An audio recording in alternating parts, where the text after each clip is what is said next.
Viewers, চলুন হরে কৃষ্ণ দিদার সঙ্গে বাপ্পাদার যে ভিডিও 4 নাম্বার ভিডিও, আমরা হরে কৃষ্ণ দিদার আমাদের মধ্যে আর নেই, তাই হরে কৃষ্ণ দিদার সঙ্গে বাপ্পাদার যে 4 নাম্বার ভিডিওটা আমরা দেখব।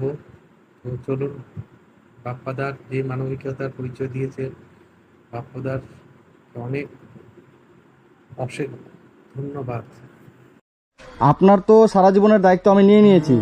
আপনি যতদিন বেঁচে থাকবেন সব দায়িত্ব আপনার আমার। কিছুদিন পরে আমি আবার আপনার কাছে আসব, আর এরপরে আমার মা আপনার কাছে বলে দেখতে আসবে আপনাকে।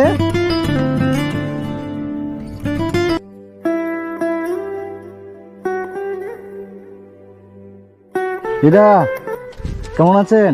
ভালো। তুমি কেমন? আমিও ভালো আছি। আমাকে চিনতে পারছেন? হ্যাঁ, তুমি তো করলে দিতা তো। আমি করে দিচ্ছি এত। বলছি, আপনার তো সবকিছু হয়ে গেল। হ্যাঁ, আগের দিন ঘরটা করে দিয়েছিলাম, মেঝে ঢালাইটা বাকি ছিল, মেঝে ঢালাইটাও হয়ে গেল। হ্যাঁ, এখন আপনার আর কি প্রয়োজন আমাকে বলেন, আর কি লাগবে? আমার আর কিছু না, যা টিন আছে হ্যাঁ, ওই দিকে বেড়া দেবা, এই পর্যন্ত। বাইরে বাইরে কি আপনার জায়গা আছে আরো? ও, মানে বাইরে দিয়ে বেড়া দিয়ে দেবো, তাই তো? ঠিক আছে। টিন আছে? টিন আছে না? আপনার ছেলে মেয়ের কোনো খবর হলো? না। কোনো খবর হলো না? না, খবর কি? আমি গেলেও আমার টাকায় দেয়। আর গিয়েছিলেন কি আপনি? সকালে গেছিল, আজকে সকালে? একটু ফুল আনতে যাই। আচ্ছা। উঠি দিই, যাও যাও যাও, আইসো না আইসো। মানে আজকেও গিয়েছিলেন একটু ফুল আনতে, একটু উকি দিয়ে দেখলেন, আজকেও তাড়িয়ে দিল? আপনি কেন যাচ্ছেন? আপনাকে তো মানা করছি যেতে না। মা তো না, মনে করি মেয়েটারে দেখি, মেয়েদের নাই স্কুলে গেছে। ও, মেয়েটাকে দেখতে ইচ্ছে করে আপনার? কিন্তু কি করবেন, ওই মেয়ে তো আপনাকে তাড়িয়ে দেয়, যাবেন না আর? হ্যাঁ, আর এরম বড় নাতি আছে না, আচ্ছা। ওরা যদি দেখে ঢুকো না বললাম। ও, আপনার বড় বড় নাতি আছে, ওরা দেখলেও বলছে ঢুকবে না? ওহো। আমার একটা ছোট মেয়ে আছে কাঠি বাড়ি, হ্যাঁ, ওটা একটু একটু খাবার দিয়ে দিত। আচ্ছা। আমি কি বলছি, এরও কেটা কি পয়সা হারায় না। ও মানে আগে ছোট মেয়েটা একটু করে খাবার দিয়ে যেত, ওকেও ও আর আসে না? আচ্ছা আচ্ছা। আপনার তো সারা জীবনের দায়িত্ব আমি নিয়ে নিয়েছি। আপনি যতদিন বেঁচে থাকবেন সব দায়িত্ব আপনার আমার। আপনার ডাক্তার, ঔষধ, খাওয়া দাওয়া যা লাগে, টাকা পয়সা যা লাগে সব আমি দিয়ে চালাবো। গর্ভবতী সব এখনো আছে, বাজার ঘর ভর্তি, আমি যেটা করে দিয়ে গেছি সব আছে। ওগুলো শেষ হবে প্রত্যেক মাসে মাসে। আমি যদি নাও আসতে পারি, এই ভাইয়ের মাধ্যমে আমি আপনাকে প্রত্যেক মাসে আপনার যা লাগে, বাজার, ঔষধ, টাকা পয়সা, কাপড়, খাওয়া দাওয়া যা লাগে, এই ভাইয়ের মাধ্যমে আমি প্রত্যেক মাসে আপনার কাছে পৌঁছে দেবো। ওষুধ আমি বেশি খাই না, খালি আপনার খাই যেটুকুই ওষুধ গ্যাসের লাগে, ওষুধ, আর শুনেন, কিছু না। আপনার যেটাই ওষুধ লাগে, আপনার সারা জীবনের যা খরচ দায়িত্ব লাগে আমি আপনাকে বহন করব, ঠিক আছে? এইটাই আমার আর কিছু আর আপনার বাড়িঘর সব কমপ্লিট হয়ে গেল। এটাই আপনার দুঃখ ছিল, এটা আপনার দুঃখটা এখন উন্মোচন হয়ে গেল। এখন এই ঘরে আপনি এখন থাকবেন, এই পায়খানাতে আপনি পায়খানা করতে যাবেন, মাঠে আর যেতে হবে না। এই টিউবওয়েল থেকে আপনি জল নিয়ে আসবেন, পুরো বাড়ি আপনার ঘেরা হয়ে গেছে, ঠিক আছে? সমস্যা নেই, আপনি এখন খুশি, খুশি। একদম খুশি একটা মানুষ, ঠিক আছে? রান্না বান্না এই জায়গাটা করছেন, এই জায়গাটা রান্না বান্না করতে হবে না। আচ্ছা, আপনাকে যদি আমি একটা গ্যাসের ব্যবস্থা করে দিই, ঠিক আছে, তাহলে আপনি গ্যাসে রান্না করতে পারবেন তো? হ্যাঁ ঠিক আছে। এরপরে আমি যখন আসবো আপনার কাছে, ওই যে ওই জায়গাটাতে আমি আপনাকে একটা গ্যাস সিলিন্ডার আর একটা ওভেন সব ব্যবস্থা আমি করে দেবো। সিলিন্ডারটার পরে আর একটা ওভেন, যেটাতে উনুন আছে, ওটাতে আপনি উপরে জ্বালাইতাম তো, হ্যাঁ। ভয় লাগতো, আগুন লেগে যেত। না না, ওটা সব ব্যবস্থা আমি করে দেবো। ওই জায়গাটাতে আপনাকে একটা আমি গ্যাসের ব্যবস্থা করে দেবো, তাহলে আপনাকে এই জায়গাটাতে আর রান্না করতে হবে না। না। এই 2-1 দিনের মধ্যে এসে আমি সেই ব্যবস্থাটাই করে দেবো, ঠিক আছে? আপনি খুশি হবেন তো দিদা? কতটা? আগে অনেক কিছু। অনেক খুশি। আমার দিদা। তো দিদা শুনেন, আপনার এই বাড়িটা করার জন্য আমি অনেক লোকের কাছে হেল্প চেয়েছিলাম, সাহায্য চেয়েছিলাম, বুঝতে পারছেন? অনেক মানুষ সাহায্য করেছে আপনার জন্য, ঠিক আছে? তো এর আগের দিন আমি যখন এসেছিলাম, বাড়িটা হয়ে যায়, তখন যেহেতু আপনার বাড়িটা কমপ্লিট হয়নি, ওই জন্য আমি পুরো হিসাবটা কাউকে দিতে পারিনি, কারণ মেঝে ঢালাইটা বাকি ছিল। তো বন্ধুরা, যারা যারা আমার ভিডিওটা দেখেছেন, দিদার জন্য যারা যারা আমাকে হেল্প করেছেন, তো টোটাল আপনাকে যারা যারা হেল্প করেছে 3 দিনে আমার কাছে টোটাল এসেছিল 13,740 টাকার মতো, ঠিক আছে? সেই টাকার মধ্যে প্রথম দিন থেকে আজ অবধি আজকে আমি আপনাকে কিছু টাকা দিচ্ছি। না না দিচ্ছি, আমাকে না। এখানে 3,000 টাকা আছে, কেন? এটা আপনি খরচা করবেন, এটা রাখেন।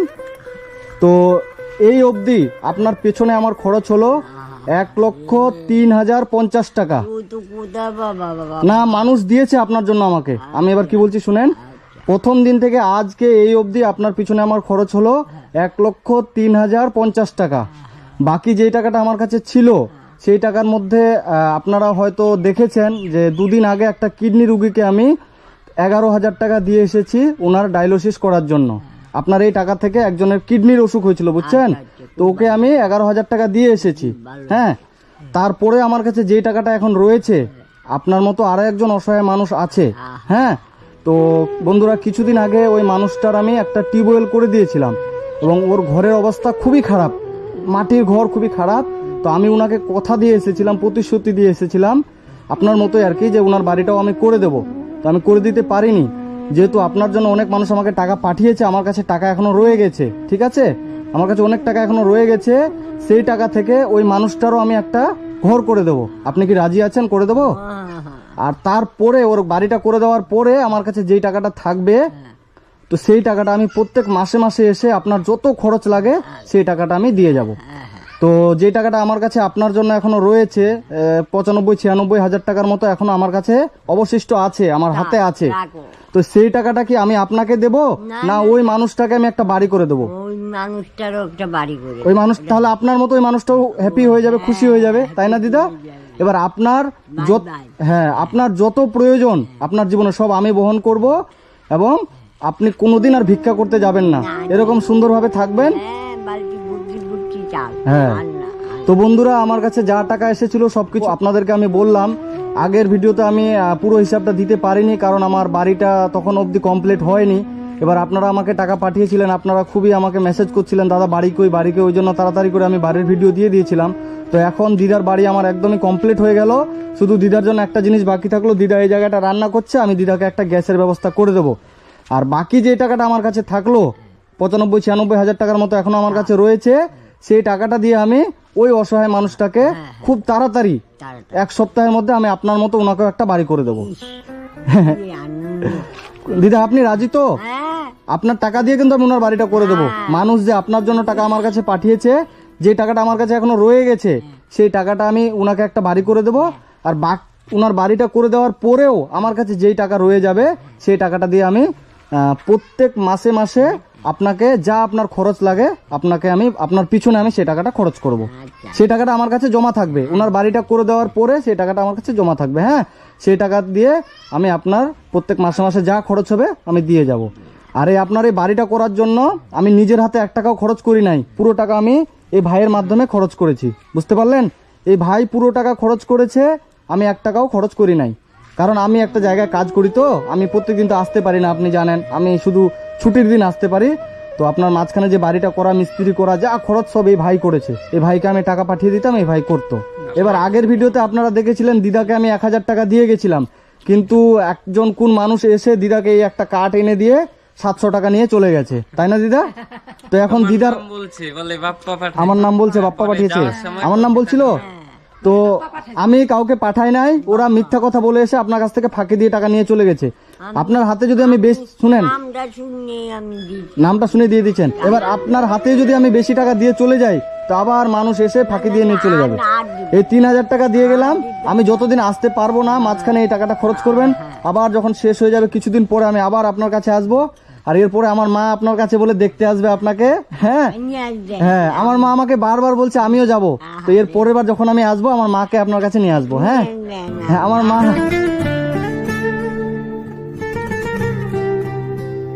নিয়ে আসো। আমার মা আপনার কাছে আসবে। হ্যাঁ, তো মাসিমা একটু এদিকে আসেন। আপনারা তো পাশের বাড়ির লোক, আপনি প্রথম থেকে দেখছেন আমি কি করছি।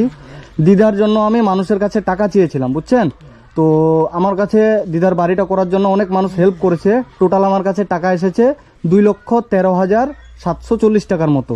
সেই টাকা থেকে প্রথম দিন থেকে আজ অবধি দিদার পিছনে এই ভাইয়ের হাতে আমার খরচ হয়েছে, আজকে 3,000 দিলাম, 1,03,050 টাকা। হ্যাঁ, দেবীনগরে একটা ছেলের কিডনির সমস্যা হয়েছে, আমি পরশুদিন গিয়েছিলাম, ও ডায়ালিসিস করাতে পারছে না, সেই জন্য ওনাকে আমি 11,000 টাকা দিয়ে এসেছি। এবার বাকি যে টাকা আমার কাছে এখনো আছে কিনা, তো দিদার মতো আরও একজন অসহায় মানুষ আছে, ওর আমি টিউবওয়েলটা কিছুদিন আগে করে দিয়েছিলাম, তো সেই টাকাটা দিয়ে আমি ওকে একটা বাড়ি করে দেবো। হ্যাঁ, এবার বাকি যে টাকা আমার কাছে থাকবে, ধরুন 20,000 25,000 যা টাকা আমার কাছে থাকবে, দিদার তো সারা জীবনের দায়িত্ব আমি নিয়ে নিয়েছি। দিদাকে যদি সেই টাকাটা আমি হাতে দিয়ে যাই, দিদা কিন্তু রাখতে পারবে না, না না না রাখতে পারবে না। না, ওই তো যে ধাক্কি দিয়ে আসে এরকম নিয়ে যাবে, এই যে ছেলেটা নিয়ে এসে হ্যাঁ, 700 টাকা। তো এবার আমি সেই টাকাটা প্রত্যেক মাসে মাসে আমি যদি নাও আসতে পারি, এই ভাইয়ের বাড়ি তো এখানে কিনা, এই ভাইয়ের মাধ্যমে আমি দিদার যা খরচ লাগবে আমি পাঠিয়ে দেবো, কিংবা আমি নিজে এসে দিয়ে যাব। তো আমি এটা কি ঠিক করছি না ভুল করছি? না না, ঠিক করতেছ। কারণ দিদা যেহেতু অসহায়, যেহেতু আমার কাছে একটা মোটা অঙ্কের টাকা চলে এসেছে, ওই জন্য আমি মানে নিজে নিজে ভাবলাম যে ওই মানুষটারও বাড়িটা আমি এরকম করে দেবো। তো আগামী কয়েকদিনের মধ্যে আমি ওই বাড়িটাও করে দেবো। তো আপনারা কি ঠিক আছেন, মতামত দিচ্ছেন? হ্যাঁ, ভালো ভালো করো। হ্যাঁ, দিদাকে আমি পরের দিন এসে একটা গ্যাস কিনে দিয়ে যাবো এখানে। যা করতেছো খুব ভালো করতেছো। ভালো করছি তো। আমি যেহেতু এই মানুষটার দায়িত্ব নিয়ে নিয়েছি, সারা জীবন আমি এই মানুষটাকে আমি চালাবো। আমি যেখান থেকে পাই, যেরকম করে পাই, এই মানুষটার আমি সারা জীবনের খরচা বহন করব। খুব ভালো হয়েছে। তো আপনারা পাড়াপড়শি, আপনাদেরকে জানিয়ে আমি সবকিছু করলাম, আমার কাছে এত টাকা এসেছে, আমি এত টাকা খরচ করলাম, এত টাকা কি করেছি, আর বাকি টাকাটা আমি কি করব আপনাদেরকে আমি বলে দিলাম। তো আজকে থাকেন দিদা, আর এরপরে আমি আমার মাকে আপনার কাছে নিয়ে আসবো। আমাকে নিয়ে আসবা। আমার মা আসবে আপনার কাছে, আজকে আসতে চাচ্ছিল কিন্তু আজকে আমি নিয়ে আসতে পারলাম না। তো আমি এরপরে যখন আমি আসবো আমি নিয়ে আসবো। তো আজকে দিদা আসছি।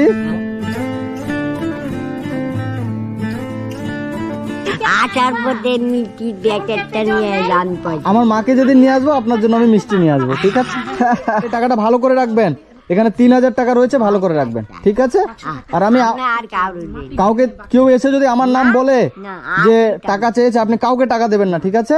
আর আপনি ভালো করে থাকবেন, আমি আবার আসবো, আর আপনার দেওয়া টাকাটা আমি আরেকটা অসহায় মানুষকে একটা বাড়ি করে দেবো, ঠিক আছে? যেন তারাও যাতে আপনার মতো খুশি হয়ে যায়।